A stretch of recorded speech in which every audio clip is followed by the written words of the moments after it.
Beyond the Bell, Bloomberg's comprehensive cross-platform coverage of the U.S. market close starts right now. And right now, 43.56 on the S&P 500, 2 minutes away from the end of the trading day. Romaine Bostick, Hyde, Taylor Riggs counting you down to the closing bell. Here to help take us beyond the bell, our global simulcast team, Carol Massar, Tim Stenovec, bringing together our Bloomberg Television, radio, and YouTube audiences worldwide. Carol, welcome back. We missed you yesterday. Well, thank you so much. Good to be back. Great job at the Pops. So much fun. And I feel like we got a little bit of enthusiasm, maybe some pop enthusiasm here on Wall Street. I mean, we saw some records, but we were bouncing around today. And you know, looking at the FOMC minutes, I know we're going to talk about it a little bit later. I think it just confirmed everything that we heard from Jay Powell and company, Tim. Yeah, certainly. And look, the message that the bond market is sending us right now is that inflation is certainly transitory. Back to equities, though, with the markets just about to close, S&P 500 off of its session highs, but still looking like it's going to finish higher today. This will bring it to its 8th higher session in the last 9 sessions. So a little bit of a rally over the last 10 days. And Carol, I mean, you're back at your desk, and it looks like a few of the traders are as well. Volumes just ticking up a little bit, up about 3% versus your usual average. So, Taylor, we've seen a little bit more actually, commitment to the buying out there. There's been commitment to the buying within the bond market as well. I think what stuns me, Romaine, is the stability, the well-behaved bond yields, even in reaction to some of those Federal Reserve meeting minutes, as you're still only down about 3 basis points on the 10-year. Yeah, I do wonder, though, I mean, what's being priced into the bond market. I mean, a lot of people seem to be dismissing this drop here. But when you talk about the drop in the 10-year, the drop in real yields as well, you kind of wonder just how much people are reassessing that growth story that, of course, have been the driver for this market to those record highs. And you're looking at an S&P 500 right now that, believe it or not, is going to close up at a record high, up about 15 points right now. That's 0.3%. It's a measly record high, but it is a record high. 336 members of the S&P are in the green. The NASDAQ composite looks like it's going to finish roughly flat on the day. It's in the green now, but still waiting for those numbers to settle up about 1 point right now. The Dow Jones Industrial Average, absolutely, Caroline, and the Dow Jones Industrial Average, 104 points. So that's going to finish up about 0.3%. The laggard, though, continues to be some of these small cap names, some of that because of the energy and cyclical names. The Russell 2000 right now looks like it's going to finish down about 22 points, roughly about 1% in the whole. Yeah, and also I was curious about where the Reddit crowd is. The Reddit retail investors, GameStop was down, AMC's down. I know Tim's going to talk about this, but I think you were spot on, Romaine, when it comes to that investors are reassessing maybe the growth outlook, and maybe that's why we're seeing the bond market settle in at some really low levels, especially on that 10-year. And what does that say maybe about economic growth longer term, everyone? And what did the sector say when you're making fresh record highs, but there's the defensive tone to it? And that really has been the concern over the last year before some of that reflationary trades, Carol, really came back into vogue. You see that today. It's tech, right? It's communications. It's some of these software and services that are up anywhere from 0.8% to 1.5%. You have some materials and capital goods made in there, but overall it has been sort of a defensive feel to it with the unwind of that reflationary trade. On the worst performers, we do have to note that they're actually 4 gainers, so that's always the good news when we think about size and scope and breadth. But you have to say it's energy and autos that are down on the bottom. Banks as well, really underperforming. You're off almost 2% on a sector level. And I goofed. I didn't make Apple one of my gainers. I guess I should have. But I read Sticky crossing the Bloomberg, up 1.8% Apple today at a record, its first record since January. I'm going to take you to some other tech names. SAP, a double upgrade by Bank of America. They moved it to buy from underperform on cloud momentum. They also raised their price target to a street high of 150 euros from 92 euros. So SAP, up about, let me just see there, up about 4.2%. Sorry, I couldn't read the graphics, up 4.2%. Oracle, I wanted to take a look at this software company as well. They were up 3.6%. They hit a record today. No obvious catalyst, but it could be the move up in SAP. Costco, they're going to report June same-store sales a little bit later this week. Dow Jones reporting that according to one analyst, sales should come in strong. So we saw Costco up about 1.5%. eBay also caught my attention.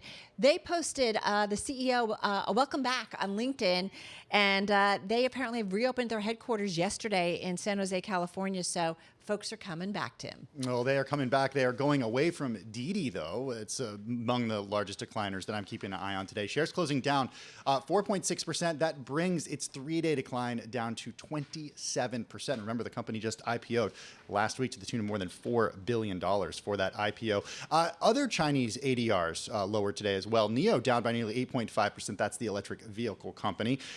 We got to check in on the meme stocks. Carol talked a little bit about them. AMC down more than 9.7%, down for the fourth day They all in a like row. Neg, Tim. Apparently, that's the new one. What's that? They all like Newegg. Neg. Well, That's I the checked new one. after Romaine talked about this as a gainer yesterday. Newegg. I looked today. It was up earlier in the day. I haven't checked it lately by triple digits again. So yeah, Romaine. I don't know what you're reading on Wall Street Bets, but you got the. I'm in the know. I'm on the Discord. You really service. are. By the way, it closed up 149%. Okay, there it is. Wow, Newegg. GameStop, the original meme stock. Although I think Hertz is still the original meme stock, down nearly 4.5% today. That has sales in the millions. Millions. Meanwhile, in the millions of sales. Meanwhile, there's a new Reddit favorite on trade. But I tell you what continues to be a favorite in the FX market, the US dollar. It just continues to power higher. It came off of those 3-month highs, but still at the moment, basically the highest since April. We looked at the Fed minutes. We didn't think they were that hawkish, but still enough to keep the US dollar up against basically all the other key currencies. I'm looking at your global macro movers. Denmark, as they play soccer against the UK. Danish krona down off by 0.3%. Euro off by 0.3%. Again, we're seeing basically a stronger dollar story today. That fed into what's happening with oil. Oil comes down as we see dollar go up. Brent crude off by about 2 percentage points. Still searching for clarity to come from OPEC+. WTI crude off by more than 2%. But it seems as though there was a bid for copper today, a bid for steel. So maybe some of those inventories signaling that there's still a little bit more of a rebound to come in the key metals. And I'm looking at a story of European sovereign bonds, Taylor. Money marching in what is perhaps a safe haven trade as we see that Delta variant continuing to worry investors. A huge safe haven trade within full faith and credit. Caroline, as you allude to, you're now down 2 basis points on the 5-year, 3 on the 10-year, and 4 on the 30-year. At one point, we were below a 130, Carol, so we're creeping back up to about a 132, but well below that 2% level on the 30-year. And it is the calmness and stability in reaction to those Fed meeting minutes that we got at the top of the 2 p.m. hour that has, I think, traders saying, you know what, U.S. Treasuries didn't even blink in response. Alicia Levine was one of those saying that we're really getting a lot of, I guess, hinting about this tapering that makes it so different from 2013. Watching the yields market today was just fascinating. And it's interesting because you're seeing a growing number of traders come out and say maybe yields have peaked for the year. Meantime, you have former Federal Reserve Governor Rick Mishkin, say that 5 times fast, Rick Mishkin, now Columbia University professor. He talked about the Fed potentially being maybe late to the party. Check it out, everyone. The Fed, I think, very well may be behind the curve. I think that they're going to be mugged by reality. I think that's what's going to happen here. Unfortunately, I think that they may be a little bit too complacent about the fact that the economy is running very hot.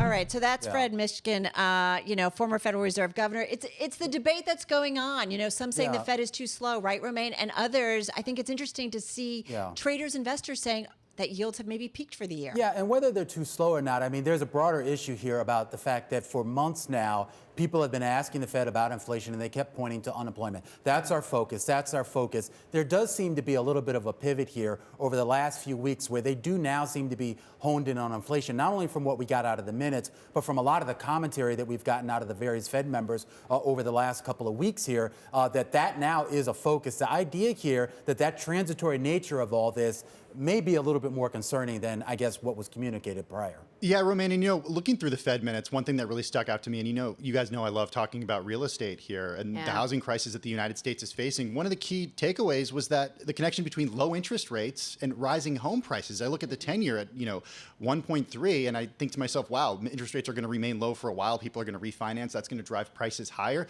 The Fed, several Fed officials commenting that the link between low interest rates and the booming housing market, they could mean they increasingly play a role in the debate over when and how quickly to begin raising interest rates going forward. So that is something they're certainly keeping an eye on. Although the data came out today, mortgage applications actually ticking down a little bit as they did the previous month. So maybe we are starting to see just, a desire, the price is putting people off. Exactly, actually. people can't find a place. Economics works, right? Like all of a sudden it gets too expensive or there's no homes out there, there's no supply, and then so those numbers go down. Yeah, and I'm also looking at job openings, more than 9 million. So that friction that you see in the market, Taylor, there's also plenty of frictions when you're looking at, what China's trying to be up to right now in terms of, reining back some of the IPOs, and what a tug on some of the key share prices that's been today. I just wish our radio audience could see Caroline's favorite chart of the 30% drawdown really that we've had since November of some of these big Chinese tech stocks that really started with the Ant Financial IPO that was canceled last fall.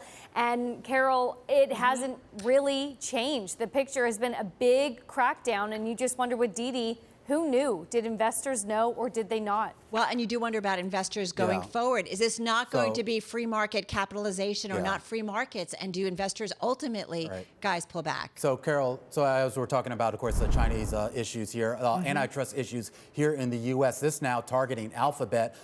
Dozens of states said poised to refile a new antitrust case against Google. These new state cases would be the fourth monopoly lawsuit against Google. These headlines crossing the wire right now. This, according to people familiar with the matter that Bloomberg reporters have spoken to. Of course, we know about that big case that was tossed out, what was it, a couple of weeks ago. We kind of knew that maybe the states would come back to the table with something new. This appears to be that, Carol. And this is about Google Play Store, right, on the mobile devices. This is about having a basic monopoly. Who can get on to your system or not? When we think of the prevalence of Android, not just the Apple Store, but also what's happening in terms of Android Store as well. I mean, they got control to the kingdom. Hey, Carol. Right, and it's a question of abuse of power, right? And we know Google has a lot of power. You can see, though, the stock just down a hair, just down about 0.25%, shares of Alphabet in the after hours. All right, folks, we've got to run. A busy Wednesday. That's going to do it for our cross-platform coverage of the market close on Bloomberg TV, Bloomberg Radio, and on YouTube. We're going to be back same place, same time tomorrow.